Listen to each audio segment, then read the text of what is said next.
Hello friends, special menu या आपल्या Marathi recipe चॅनलवरती मी ऐश्वर्या तुमचं अगदी मनापासून स्वागत करते. तर थंडीचा सीझन आहे आणि थंडीच्या सीझनमध्ये अवेलेबल भाज्यांपासून मस्त अशी चमचमीत पावभाजी तर झालीच पाहिजे. तर ही पावभाजी कशी बनवायची हे पाहण्यासाठी हा जो व्हिडिओ आहे तो शेवटपर्यंत नक्की पहा.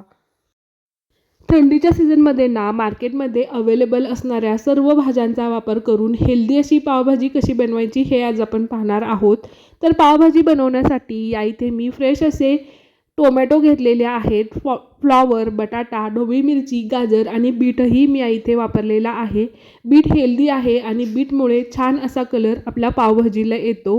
तर सर्व या ज्या भाज्या आहेत त्या आपल्याला स्वच्छ निवडून घ्यायच्या आहेत. ढोबळी मिरचीमध्ये असणाऱ्या ज्या बिया आहेत ना, त्या बिया आपल्याला अजिबात वापरायच्या नाहीत. त्या बिया काढून टाकायच्या आणि बारीक अशी ढोबळी मिरची आपल्याला कट करून घ्यायची आहे.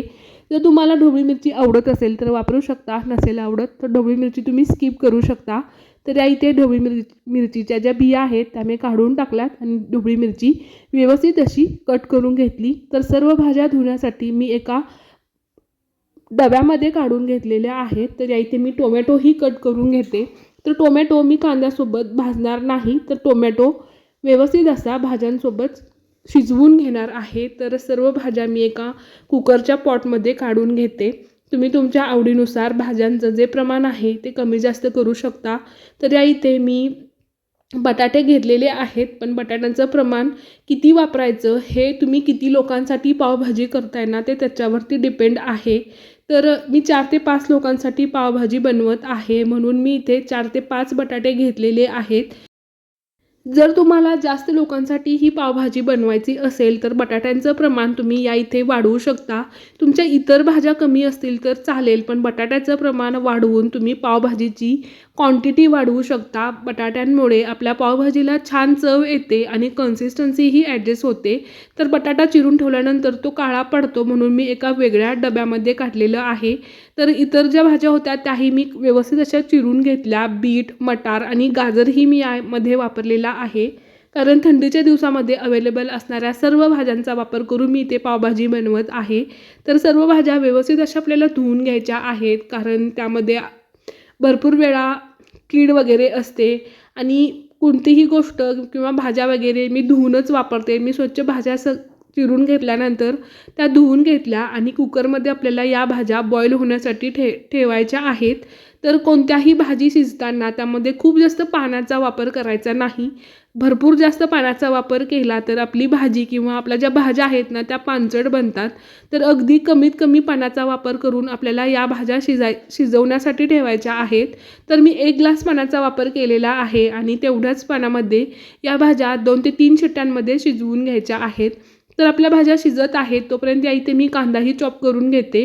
तर मध्यम आकाराचे 2 ते 3 कांदे मी या इथे घेतलेले आहेत आणि कांदा एकदम बारीक असा आपल्याला कट करून घ्यायचा आहे. तर सुरीचा वापर वगैरे न करता मी असा जो चॉपर असतो त्या चॉपरचा वापर करून हा कांदा व्यवस्थित असा कट करून घेते.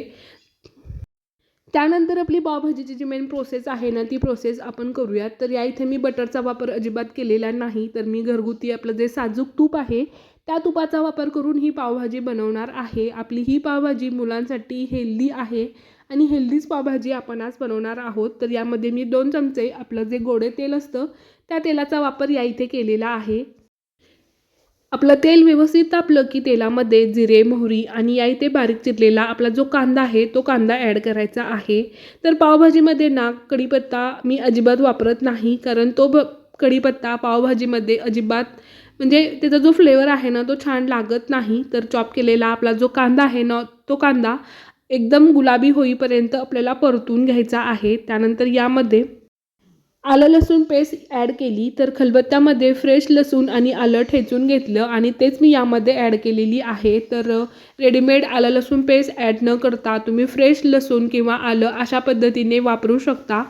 तर कांदा आणि आलं लसूण पेस्ट आपल्याला पूर्ण गुलाबी कलरवरती येईपर्यंत परतून घ्यायचा आहे. जर आपला कांदा कच्चा राहिला तर त्या कांद्याचा फ्लेवर पावभाजीमध्ये अजिबात छान लागत नाही. आपल्या दाताखाली तो कांदा कचकच लागतो, म्हणून आपल्याला कांदा व्यवस्थित असा परतून घ्यायचा आहे. त्यानंतर यामध्ये ना मी हिंग पावडर ॲड केली. सुरुवातीला हिंग टाकायची माझ्याकडून राहून गेली, म्हणून मी या स्टेजला यामध्ये हिंग ॲड केलेली आहे. तर आपला कांदा ऑलमोस्ट मस्त असा भाजलेला आहे गुलाबी कलरवरती येईपर्यंत.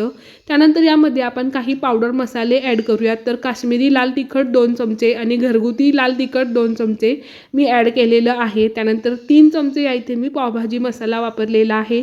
फक्त इतकेच मसाले आपल्याला वापरायचे आहेत, बाकी कोणतेही मसाले यामध्ये वापरायचे नाहीत. तर तिखटाचं जे प्रमाण आहे ते तुम्ही तुमच्या चवीनुसार कमी जास्त नक्कीच करू शकता. खूप जास्त झणझणीत पावभाजी हवी असेल तर तिखट थोडंसं जास्त वापरू शकता आणि खूप सॉफ्ट लहान मुलांसाठी तुम्ही पावभाजी बनवत असाल तर तिखटाचं प्रमाण कमी जास्त नक्कीच करू शकता. तर त्यानंतर आपल्या ज्या भाज्या आहेत त्या व्यवस्थित अशा शिजलेल्या आहेत आणि ती भाजी आपण डायरेक्ट फोडणीमध्ये ओतूयात.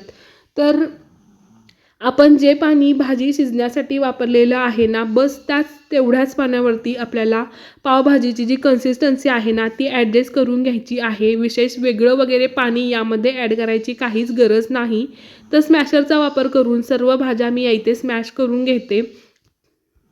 तर भाज्या शिजवताना ना एक गोष्ट या इथे लक्षात ठेवायची, खूप जास्त पाणी ॲड करून भाज्या जर शिजवल्या तर आपल्या भाज्यांना पांचट होतात. त्यामध्ये पाण्याचं प्रमाण जास्त झालं तर आपली पावभाजी ही खूप पातळ अशी बनते. तर या इथे सर्व भाज्या मी अशा पद्धतीने स्मॅश करून घेतलेल्या आहेत आणि आपल्या पावभाजीची कन्सिस्टन्सी, पावभाजीचा कलर तुम्ही या इथे पाहू शकता, मस्त असा आलेला आहे. तर भाज्या शिजवताना किंवा कांदा परतताना वगैरे आपण कुठेच मिठाचा वापर केलेला नव्हता, त्यामुळे या स्टेजला आपण यामध्ये मीठ ॲड करूयात. जर भाज्या शिजवताना आपण मिठाचा वापर केला किंवा कांदा भाजताना तो पटकन भाजला जावा यासाठी म्हणून आपण मिठाचा वापर केला तर आपलं जे मिठाचं प्रमाण आहे ना ते नक्कीच कमी जास्त होतं आणि मिठाचं प्रमाण जास्त झाल्यानंतर ते आपण ॲडजस्ट करू शकत नाही. म्हणून मी कोणत्याही पदार्थामध्ये अधेमध्ये मीठ कुठेच न वापरता फक्त लास्टलाच मिठाचा वापर करते. त्यानंतर भरपूर सारी फ्रेश अशी कोथिंबीर मी यामध्ये ॲड केली. आपली पावभाजी ऑलमोस्ट अशी तयार झालेली आहे. पावभाजीला आलेला कलर आणि कन्सिस्टन्सी तुम्ही पाहू शकता. सर्व भाज्या व्यवस्थित अशा स्मॅश करून घेतल्या ना प्रत्येक भाजीचा जो चव आहे, फ्लेवर आहे तो मस्त असा भाजीमध्ये उतरतो. तर आपली भाजी छान अशी तयार झालेली आहे. तर आपण या इथे आपले जे पाव आहेत ना ते पाव भाजून घेऊयात. तर या इथे मी बटरचा कुठेही वापर केलेला नाही. हेल्दी अशी आपली पावभाजी आहे.